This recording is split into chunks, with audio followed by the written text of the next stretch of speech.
Water dripped from my hair as I struggled with a high fever. You're too lazy.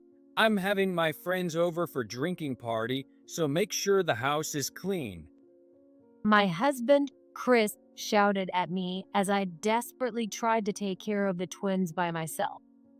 Chris neither helped with the kids nor assisted me in any way. If he valued his friends more than his family, I no longer need him. I'll clean it up. Quietly, I seethed with anger at Chris, who couldn't understand my words. My name is Emily, and I'm a 29-year-old stay-at-home mom. I've been married to my husband, Chris, for 4 years. I used to work, but I quit when I got pregnant. I was doing well as a full-time employee, and they encouraged me to take maternity and childcare leave, but I refused. Why? Because, surprisingly, I was pregnant with twins. With my first childbirth being twins, I didn't feel I could return to work within a year or two. Sure, I might be able to manage if I put them in daycare, but there would be times when I'd get called because of sudden fevers or something. With 2 kids, it was clear that it would interfere with my job. My company was understanding, but during busy seasons, it was really hectic. I didn't have the mental strength to leave on time without doing any overtime. Besides, we had enough savings, owned our home, and had no mortgage, so Chris's income could cover our monthly expenses. So, I decided to quit my job. Being pregnant with twins was tough. I don't have a singleton pregnancy to compare it to, but my morning sickness was terrible. My friends who had been pregnant told me it would get better once I reached the 2nd trimester, but before that, it was so bad I needed IV treatments. I held on to the hope that things would improve in the 2nd trimester, but when the doctor told me there really isn't a stable period with twins, I felt hopeless. As the babies grew, it became harder to move around. That's when a husband's support should be invaluable, but Chris was completely oblivious. He kept going to frequent drinking parties and hanging out with friends, just like before I was pregnant. I knew he was a social person, but I couldn't believe he continued to have fun while I was suffering. When I occasionally expressed my frustration, he got defensive. Can you help out around the house sometimes? If you're a stay-at-home mom, you should handle it. People often say that men change once the baby is born, but I couldn't believe it, and my doubts turned into reality. There's a work party tonight, so I'll be late. I think that's what Chris said, but I didn't really listen anymore. Raising our twins after they were born was intense. One would cry for milk, and just when I thought it was over, the other would cry for milk. Even worse than crying separately was when they cried simultaneously, and I had to feed them both with bottles at the same time. At night, one would start crying, and just when I got them back to sleep, the other would start crying, and sometimes they both cried at the same time. Keep it down. I have to get up early tomorrow. Make them quiet. In this situation where I couldn't get any sleep, those were the inconsiderate words Chris uttered. Even though I was overwhelmed with taking care of the twins, Chris didn't help at all. But I didn't even have the energy to snap at him.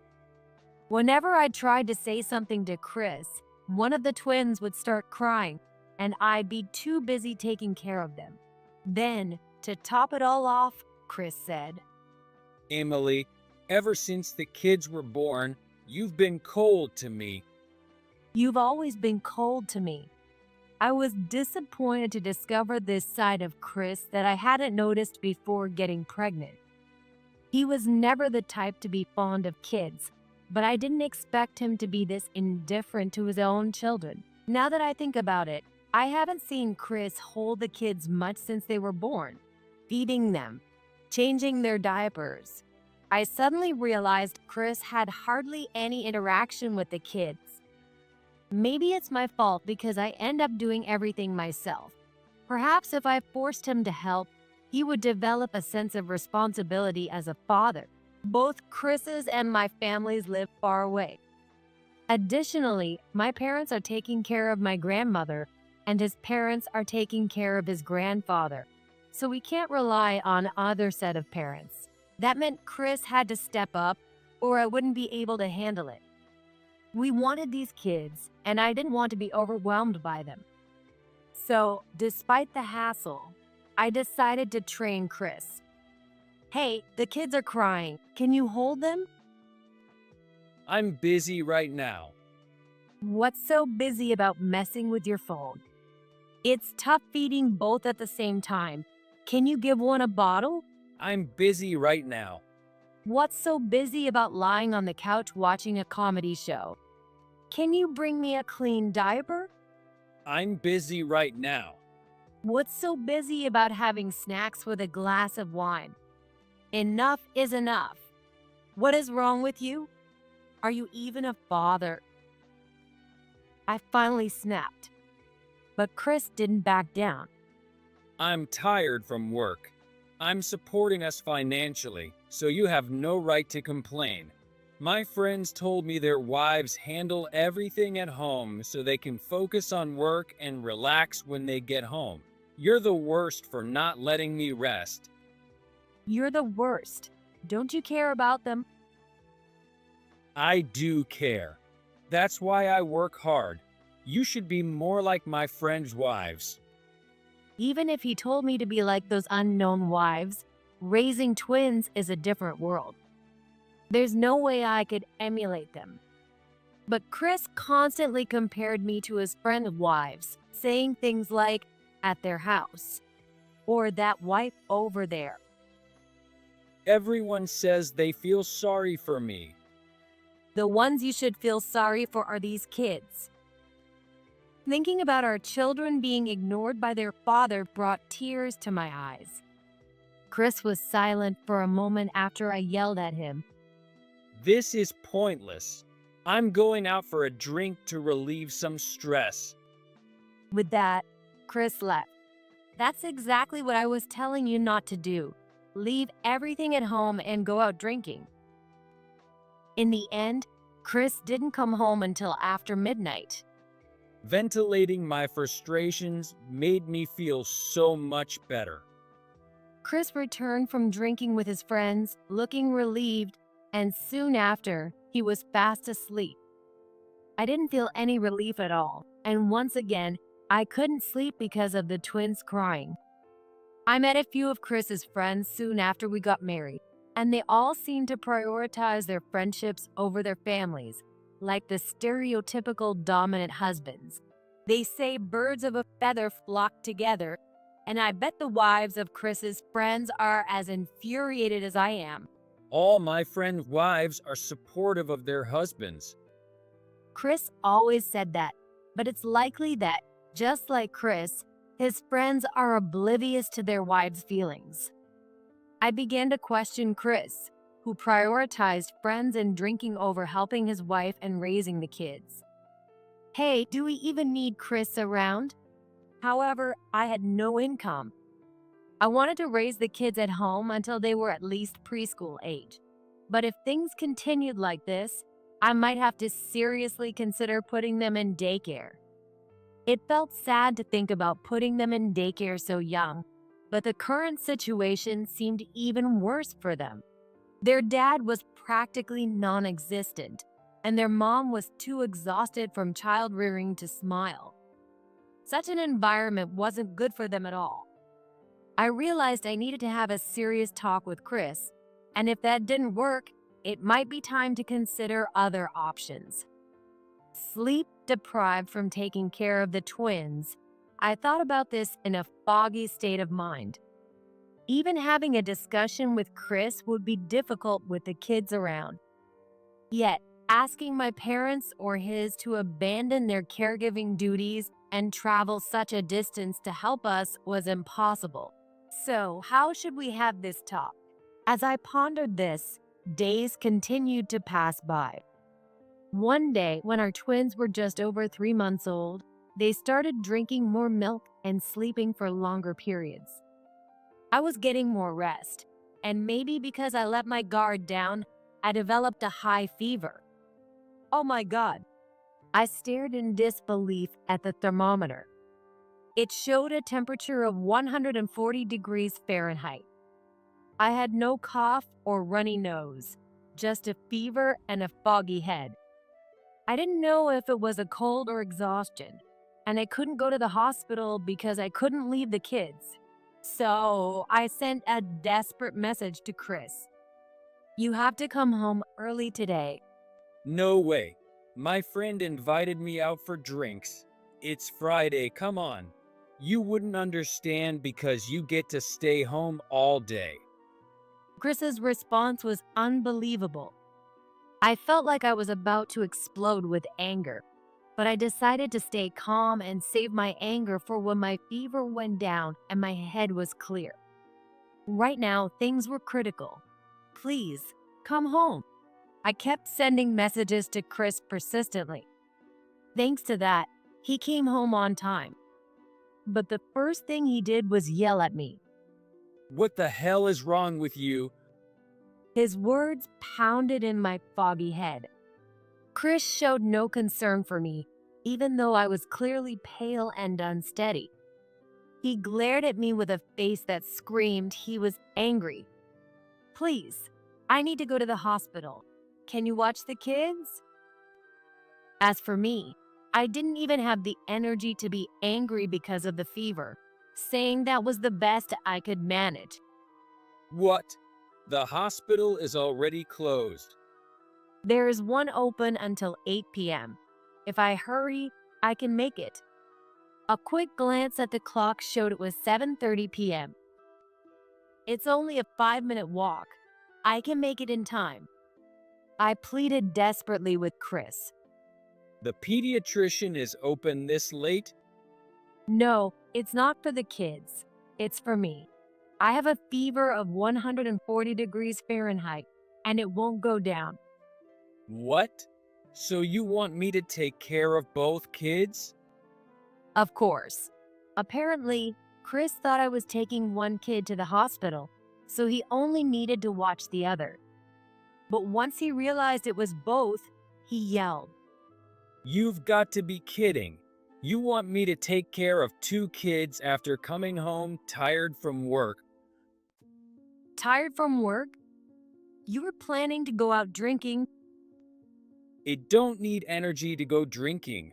Why should I have to do this?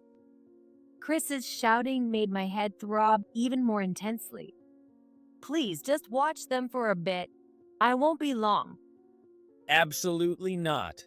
Even as I held my forehead and begged, Chris kept refusing. You're just too lazy to begin with. He pointed behind me. There were the clothes I had brought in from the line, still unfolded on the floor. What's that? If you bring in the laundry, fold it and put it away. How lazy can you be? I'm overwhelmed with our twins, and I just don't have time. That's just an excuse.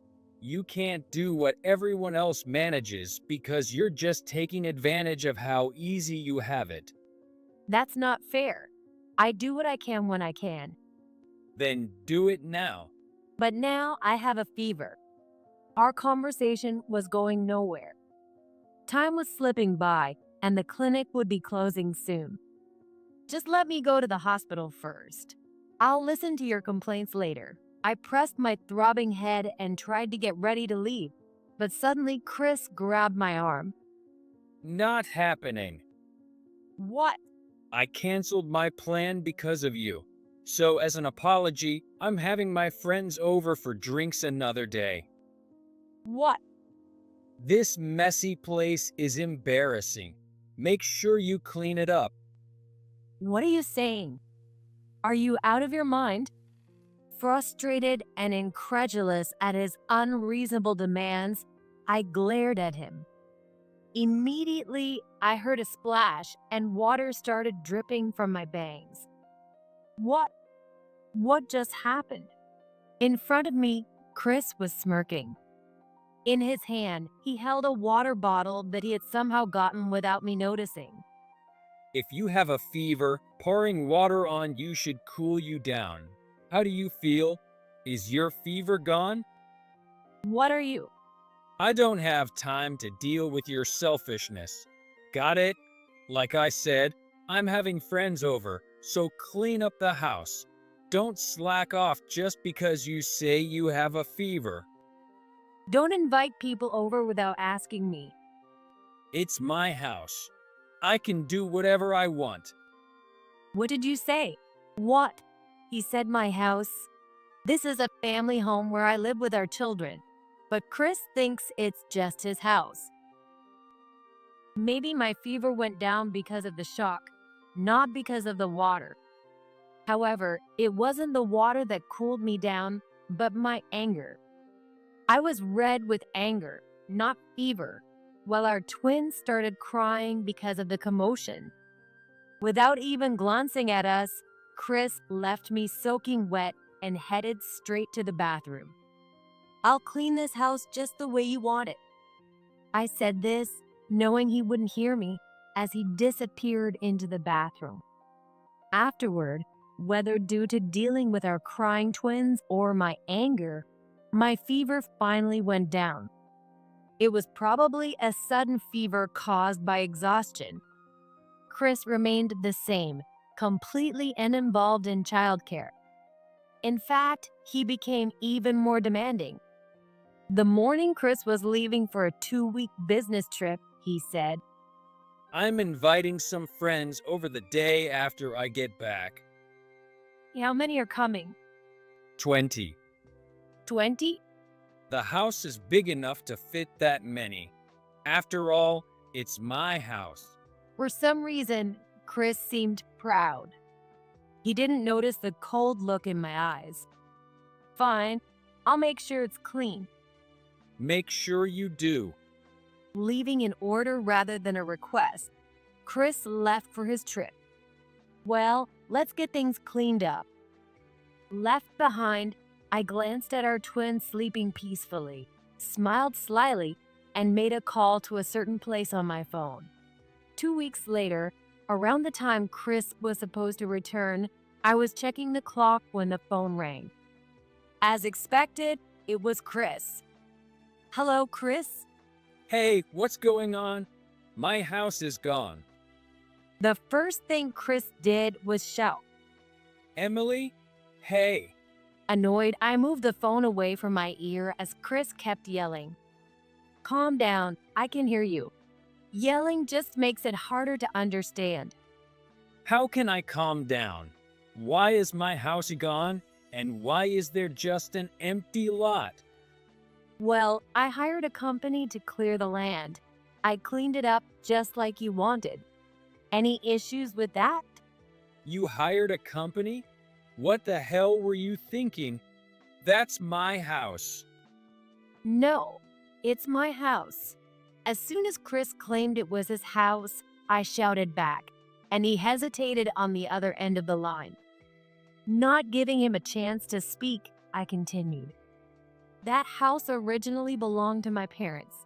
They gave it to me, so it's in my name. It never was and never will be yours. That's... Yes, the house Chris and I lived in was originally my family home. My parents decided to move because my grandmother's nursing home was quite far away. We have enough money, so there's no need to sell the family home. What do you want to do? My dad asked me that before, so I immediately said I would take it. Of course, I paid the gift tax. Since the house is in your name, I'm not paying the property taxes. Chris said that when we got married. In other words, even Chris acknowledged that the house was mine. Maybe because of its size, Chris's friends were often envious when they visited. Maybe that's why, at some point, Chris's mind somehow converted it into thinking it was his house.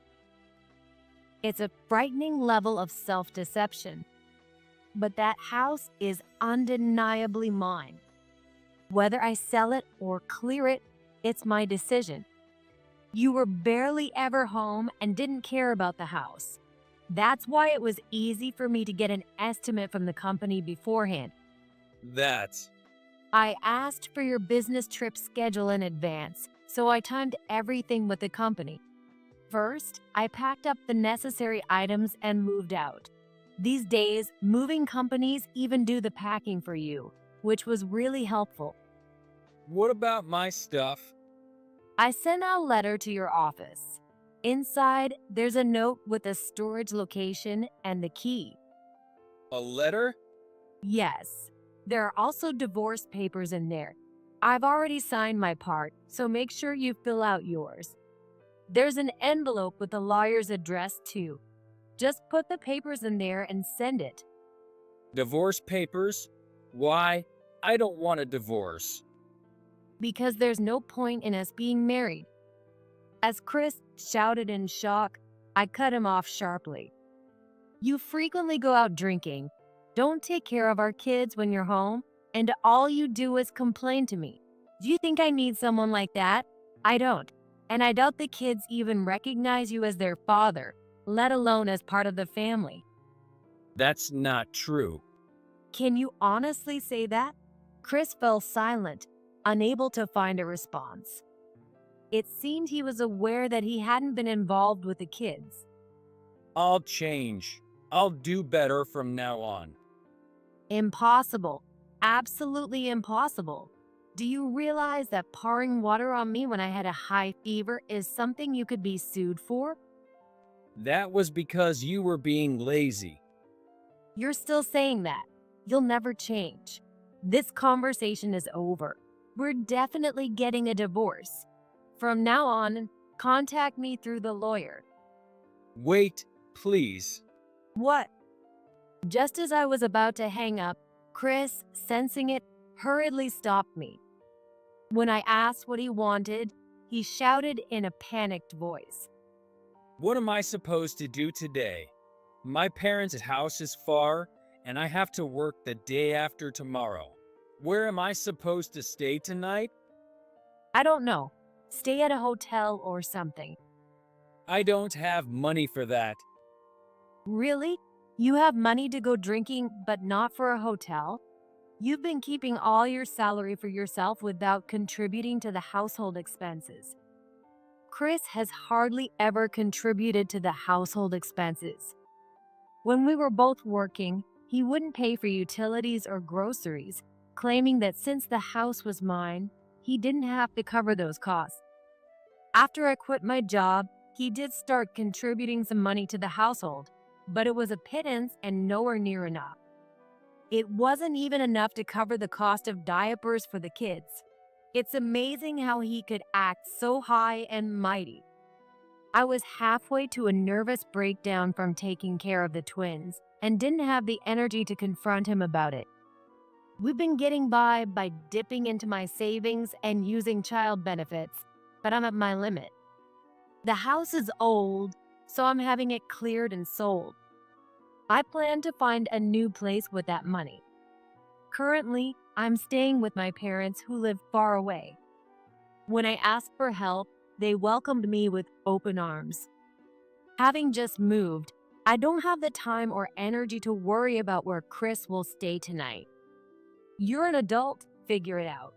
Oh, and why not ask one of your beloved friends to put you up? You were planning to invite 20 of them over. Surely one can help. They're all married. Since they're the kind of people who'd crash a house with twin babies for a party, you should have no problem asking for such an unreasonable favor. Chris fell silent again. I'm sorry. That was the first time he apologized. I'm sorry. From now on. I hung up before he could finish and quickly blocked his number. His fake apologies and excuses no longer affected me. It's too late for anything now. Since he couldn't call, Chris sent me endless messages for a while. Apparently, none of his friends let him stay with them. In the end, Chris spent the night at a motel and complained about it. So much for the friendship of inconsiderate people like them. Or maybe their wives were furious and protested. Well, I don't care about any of those people anymore. Despite some disputes, thanks to my excellent lawyer, the divorce went through smoothly. Chris kept resisting until the end, but no amount of apologizing could change things. Out of curiosity, I asked Chris one last question. Do you remember our kids' names? Well, Mike and Bob? They're twin girls. When I yelled at him with a furious expression, Chris turned pale. I was beyond angry. I was shocked by his response. He didn't even remember their gender. How detached could he be from his own children? During the discussion, my mom and I brought my twins with us. Let me hold them one last time. When Chris said that, I handed one to him, but the baby started crying loudly and immediately reached out to come back to me. Well, of course, you've never held them since they were born. Chris looked completely defeated afterward. While he has the right to see them, I plan to live near my parents, which is quite far away. If he wants to see them, he'll have to make the effort to travel that distance, but I doubt he will. If he were that devoted and loved the kids, we wouldn't be getting divorced. Not trusting Chris at all, I made him pay child support in a lump sum. He resisted until the end, but when I told him I'd notify his company and garnish his wages if he preferred installments, he reluctantly agreed.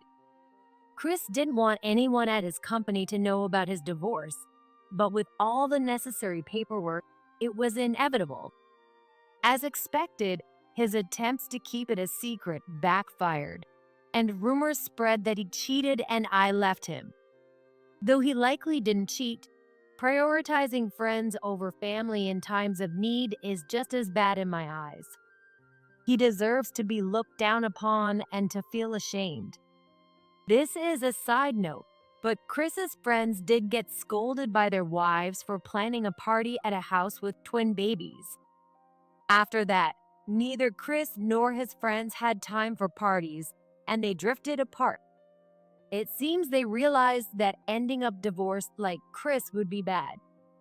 As for me, moving closer to my parents has given me much more peace of mind. My grandmother, who needs care, is mostly in a facility, so it doesn't burden my parents too much. I'm so happy to be with my real grandchildren instead of just looking at pictures. Seeing my mom so happy is what makes me happiest. With my parents' help, I searched for a job and successfully found one. The twins also got into daycare. Juggling housework, childcare, and a job keeps me incredibly busy, but my days are fulfilling. Raising kids is challenging, but their smiles are my solace. Seeing my adorable twins smile, I finally feel truly happy.